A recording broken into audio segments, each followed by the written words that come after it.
व्यवस्थापक इंद्रशेष बाबा दरबार वढाडी कॅम्प अमरावती। सर्व भाविकांना विनंती आहे की यावर्षी सुद्धा श्री संत इंद्रशेष बाबा दरबारमध्ये नागपंचमीचा महोत्सव फार मोठ्या प्रमाणामध्ये साजरा होत आहे। उद्या दिनांक 17 तारखेला सकाळी 5 वाजता श्री इंद्रशेष बाबांचा अभिषेक राहील। भगवान शेष नारायणाचा सुद्धा अभिषेक राहील। त्यानंतर 11 वाजता श्री बाबांच्या पालखीला सुरुवात होईल आणि पालखी सोहळा परत आल्यानंतर दर्शनाला आणि महाप्रसादाला सुरुवात होईल।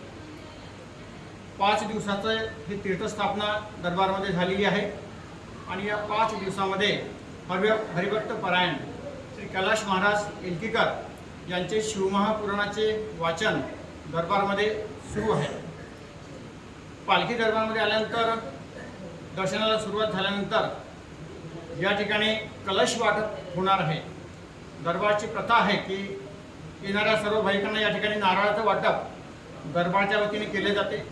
बाबा करत होते आणि आता त्यांच्या व्यासपीठावरून कलशचं नारळाचं वाटप सुद्धा उद्याला होणार आहे आणि संपूर्ण महाराष्ट्रातून हजारोच्या वतीने भाविक उद्या दर्शनाकरता कलश घेण्याकरता दरबारमध्ये येतात। त्याचप्रमाणे परवाला म्हणजेच षष्ठीला तीर्थ विसर्जन सोहळा दरबारमध्ये राहतो। म्हणजे 5 दिवस जे तीर्थ बसते नागदेवतेचे त्याचं विसर्जन राहील। विसर्जन झाल्यानंतर त्या तीर्थाचं वाटप येणाऱ्या सर्व भाविकांना केले जाते।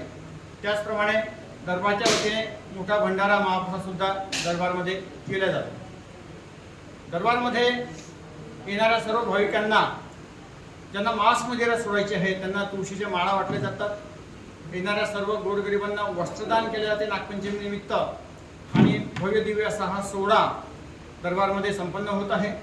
आपल्या सर्वांना श्री संत इंद्रशेष बाबा दरबारच्या वतीने नम्र विनंती आहे की आपण सर्वांनी दर्शन आणि महाप्रसादाकरता इंद्रशेष बाबा दरबार वढाडी कॅम्प अमरावती येथे यावे ही नम्र विनंती।